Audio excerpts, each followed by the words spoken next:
I wonder what's out there. A question anglers have always asked.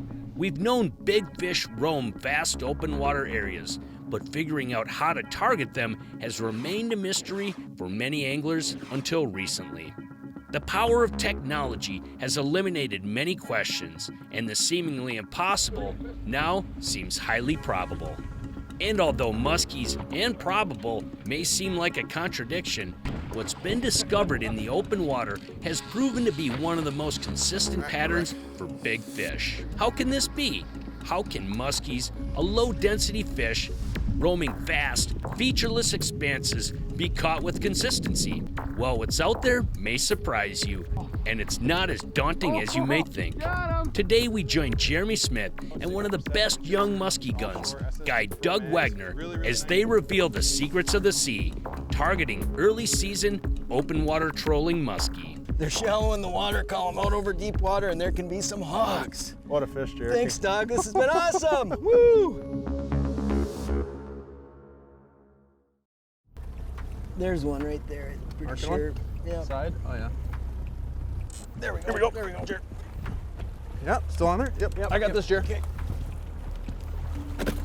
Yeah. Feels like a good one. Slowing us down. Board popped off. That's Hope all right. you Go back for That's all right. That is a muskellunge. Yeah, buddy. This is what we're out doing.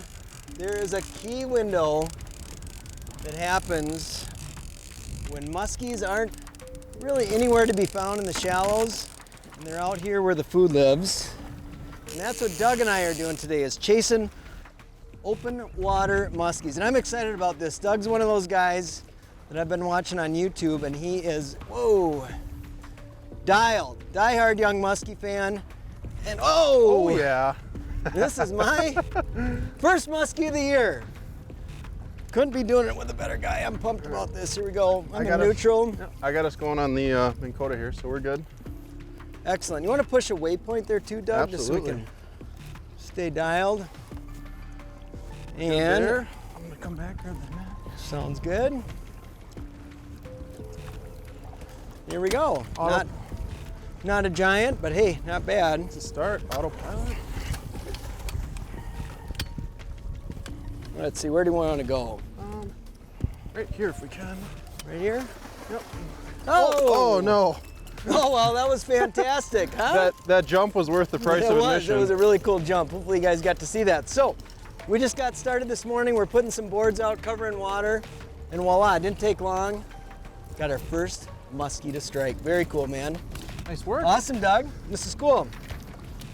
So the really unique thing with fishing these Leech Lake strain muskies is a lot of times after these fish spawn here in the early spring, like we're talking about in June, they'll move out over these deep areas, and what they're doing is they're trying to recover from the spawn, and you've got a lot of life out here, a lot of ciscos, whitefish, tullibees, stuff like that. And even we're marking some walleyes right now as well. So perch, I mean, there's all kinds of life that heads to this deep water, and we've had a really warm spring this year, so everything's kind of pushed forward a little bit, and we're seeing this pattern of these open water fish really progressing a little bit earlier, a little bit ahead of time, I would say, than normal. And it's just a really unique bite. There's fish out here, they're trying to recover after that spawn feed. Water's getting warmer, metabolisms are starting to spin, so everything's starting to heat up, and these fish are, looking to recover, eat some big baits. It makes for some really fun bites. For a lot of guys, early season muskie fishing, and myself included on this, can be extremely challenging. You go look for nice weed beds, you're looking for the best cover, and it's like, where are the muskies? Are they here? Are they not here? Are they not biting? And so a lot of guys look at muskie fishing, they say, I really don't get started until early July, once things warm up. And in reality, there can be fish in those weed beds, don't get me wrong, but in reality, a lot of these fish are out in deep water, and for years we didn't really understand that, what was going on out here, and that there was such a movement of not only muskies, but the walleyes are out here, there's big pike out here, they're just following the life. And if you fished any of Minnesota's big lakes like Leech Lake, you know that in early June or through mid-June you start to see a lot of bug hatches happening. The ciscos are out here eating the mayflies, there's walleyes showing up out here, and the entire food chain just starts showing up out in these basically basins. You're looking for deeper parts of water and looking for signs of life with your electronics out here. And it's amazing how many fish are really out here. So you would think that this is just an insanely daunting task to go troll an area like Walker Bay, for example. Say, how the heck could you find fish? Well, when you start dialing in transitions, You find areas where there's signs of life, you start to narrow things in and you spend a lot more time focused on those areas, and voila, muskies start showing up. And I pumped it a couple times and away we go. You in charge of the, Yep. Oh, whoa, big head shakes.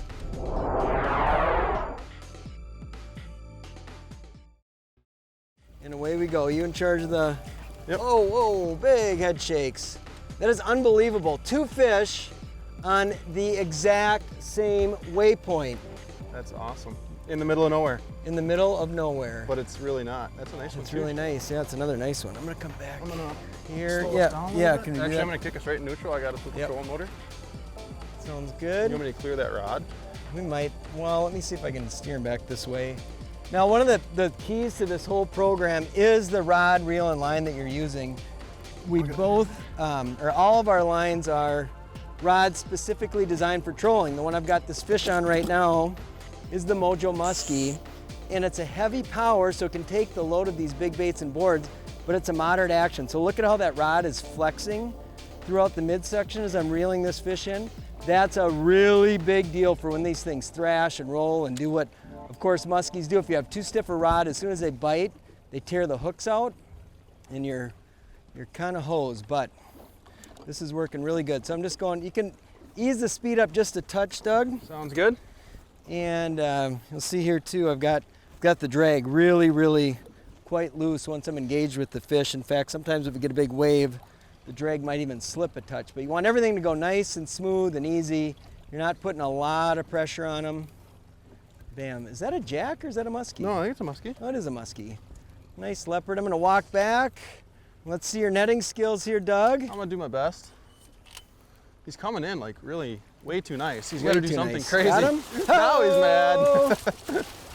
Can you believe that? I'm not kidding you, that if somebody would have told me when I started muskie fishing that you could come out into the middle of the lake, troll around in the middle of the day and catch muskie, get 3 bites, and what has this been, an hour and a half, Doug? Yeah, it's been, Oh. and we're not even in a major or nothing. Like it's just, It's just- they're just biting. They're biting. And that fish, so actually here, I'll plot, this is what the signature looked like right here. It almost looked like bait, but you see how there's all this stuff up high, and it helps to have a rod in your hand. It's definitely worth having boards out, but I ripped that bait a few times and just bam, just crushed it. He's still got some of the scars there, doesn't he? Yeah, you know, when they go into spawn, these males will generally get beat up like this. And Yep. just coming eating some Cisco's trying to Trying to get fat recover. again. Yeah. Now there's a number of different baits that you can catch muskies on out here, so we'll share with you some of the tools that we use to put these babies in the boat. Several presentations work, but crankbaits dominate. Here's a good reason why. The last time I talked to Doug, he had over 250 muskies in the boat with 38 over 50 inches. Doug travels all over North America muskie fishing, but his base of operations is in Green Bay. Here, small baits outproduce big baits. In fact, at times, he said he might run as many as 15 lines, and the fish get so keyed in on the Rapalus super shad, he calls them stupid shads because the smaller bait is so effective. In many lakes in Minnesota, the bigger the bait, the more bites you get. A classic trolling lure for this is the Storm Giant Flat Stick, but other big baits with wide, wandering wobbles seem to get most of the action. But it's not just crankbaits. Bucktails will produce, swim baits, and topwaters are also effective. In fact, we've had many cases where muskies have hit planer boards over deep water. Muskies are usually high in the water column and seem willing to travel 10 to 15 feet or more vertically to hit a bait. Secondly, and maybe most importantly, fishing baits too deep can result in difficult releases and even mortality. We rarely run our baits deeper than about 12 feet down to prevent fish from coming from deep water and experiencing barrel trauma. So one thing with trolling these in this open water and kind of where you want to place these baits is you never want to be below the fish. You always want to be above them. Muskies, obviously, like any other fish, their eyes are on top of their head. They're always looking up. So if you're ever gonna put your baits out, kind of err on the shallow side. They can always come up and get it. I've marked fish that have been 10, 12, 15 feet below the bait and have them come up and hit it. So we're only getting these baits down maybe 5 to 10 feet underneath the surface. We may be fishing in a deep basin that's 80 to 100 feet, but these fish are more than willing to come up. The warm waters in the top of the water column. Muskies are generally a warm water fish. They want to hang out in that warmer stuff. And then those ciscos will kind of be throughout there as well. So if you're ever putting your baits out and you're wondering where you need to be, always edge on the high side. It's way better than being below them. One of the things that I've learned, Doug and I were just talking about, and he's had the same observations, and a lot of guys that we talk to that musky fish hard, are the fact that these fish, even though they appear to be in the middle of nowhere, still relate to transitions. So what I mean by transition is areas that go from sand to mud. And now with the units we've got in this boat, it makes it really obvious to see where those are. So you'll see this screen be dark on one side and bright on the other.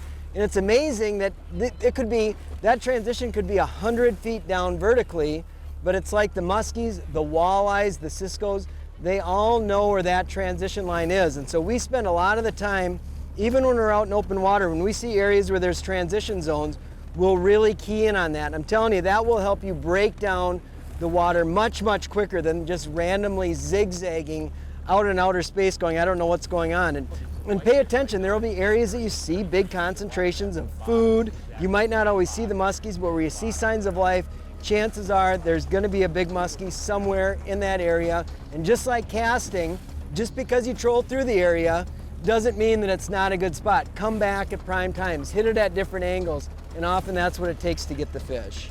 Just to add to what Jared was saying too, I mean, there's times when you're running that transition line and I've seen fish are either favoring the hard bottom side or the softer bottom side.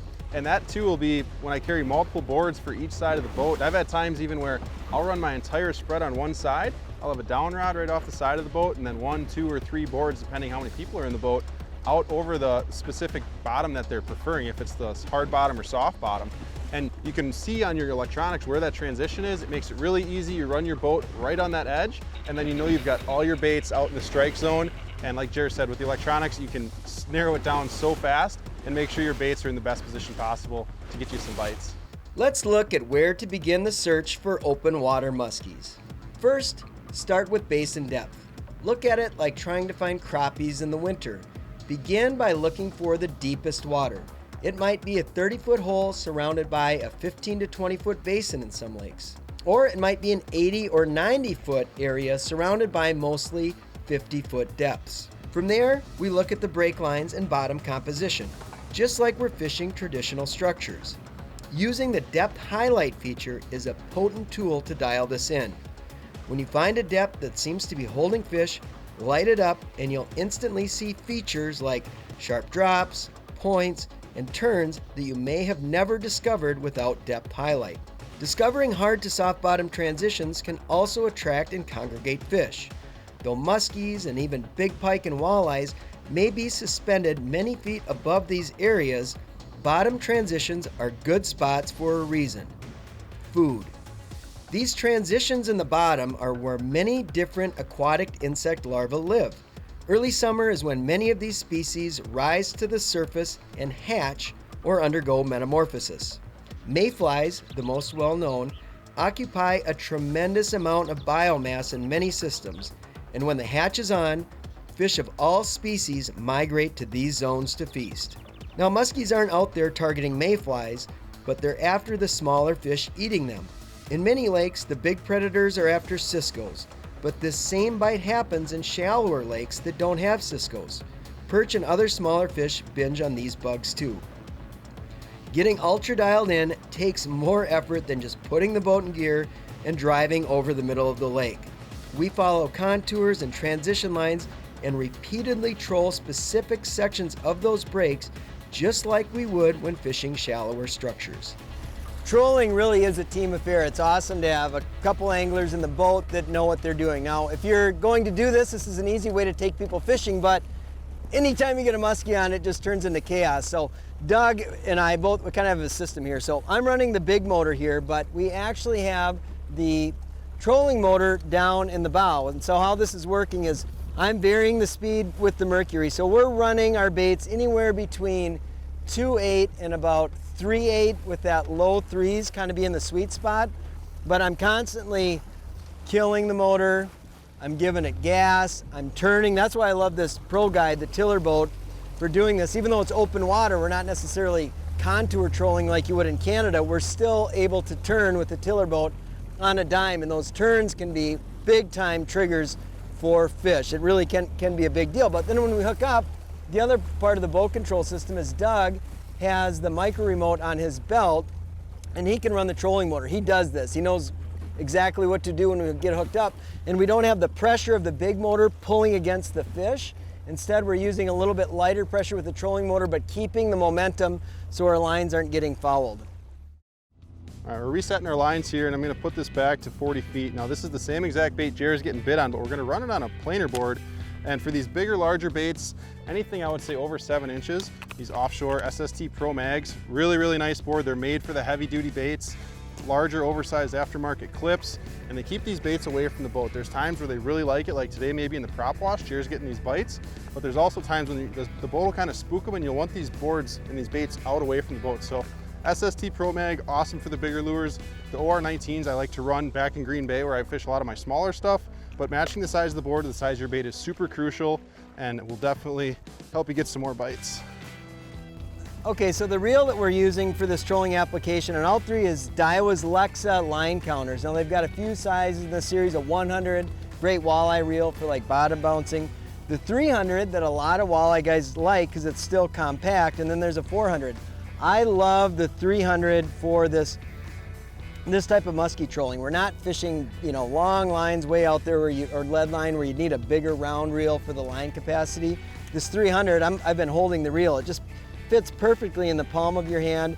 It's still got a lot of torque with the big handle. And of course, the biggest thing with any, you know, trolling application is replication. So this has the line counter on here, and you know, 50 feet has been the magic number, and there's nothing worse than not knowing how far your bait out is. If you don't have trolling equipment, you can use a softer bucktail rod for this, but try to remember at least when you cast out how far away it was. I can't tell you how important knowing how much line is out and how deep your bait is going is to being successful at this program. On the line side of things, there are a number of different options when it comes to trolling. You know, some guys really like fishing with mono. You know, 20 to 30 pound mono is a big deal for a lot of guys who troll. I feel like you can make that same stretch up in many cases with a softer rod and a loose drag on the reel. So in this case, I'm running 65 pound Suffix Pro Mix braid. It's got this line has a lot of shock strength. I use the same line for most of my casting stuff. There we go. On, Yep. on. Nice. Bam, bam, bam, bam. Very good. Oof, big wild head shakes, Doug. Let's hope this is a good one. He wants to come up. Other line? Sorry. It might be over it. Oh, it's under her belly. It's all right. She's coming. All right, here we go. Look at how that fish ate that bait. Just T-bone that thing. T-bone. And I was holding on to it too, so it made it really, really fun. Look at this. All right, see if you can back up a little bit, Jared. Yep. Keep her coming. Oh, sorry, Nick. I'm trying. Got her? Got her. Hey! All right, 2 bites in no time. Oh yeah, that's a Way good to one go, too, man. buddy. It's really sweet. Let's see if we can get her right over here. The chaos of musky fishing. Oh, We got boy, lines towing tangled. around. I killed the motor Oh, with my man. knee. Yeah, that's all good. That's all right. We got the trolling motor going. Okay. Wow. Wow. Oh, geez, that is a huge fish, man. What a Look fish, how Jared. fat that thing is. That is unbelievable. If you haven't had a chance to explore the giant fish that live in open water, you got to give it a shot. When the shallows aren't paying off, go hunting deep, and the fish aren't actually deep. They're shallow in the water. Call them out over deep water, and there can be some hogs. What a fish, Jared. Thanks, Doug. This has been awesome. Woo! This book titled The Power of Hope, and it said here, let God renew your mind, heal your heart. This book had real special meaning to me, personal meaning, and I'll explain it just a little bit later. But I want to read you one paragraph that was really important to me. Death and life are in the power of your words. Make sure the words you speak are life-producing words. Several years ago, my brother was allowed to witness an open heart surgery. During the procedure, the patient's heart had been stopped from beating. When it came to restart it, despite repeated attempts, the medical staff was unable to cause the heart to beat again. Finally, although the patient was obviously unconscious, the surgeon leaned over and spoke into the patient's ear. "We need your help. We can't get your heart started. Tell your heart to start beating." Incredibly, at that instant, the patient's heart began to beat again. Words are powerful even when hearing them subconsciously. Though obviously unconscious, this patient heard the words. Her spirit gave the command and her heart began to beat. Yours can beat again too, and something as simple as speaking can help it start. The reason I said this was so personal to me is my wife had three surgeries. She's got a mechanical heart, a mechanical valve, and 2 tissue valves. She's wired with a pacemaker in the upper and lower chamber. And we were dealing with situations like this numerous times. There's a number of times inside the operating room or outside the operating room in the ICU unit that I would cry out and confess scripture. There is power in the Word of God. There's no other book in the world that has more power than this. Hey, from all of us here at The Edge, you have a good, safe fishing season. See you in the water.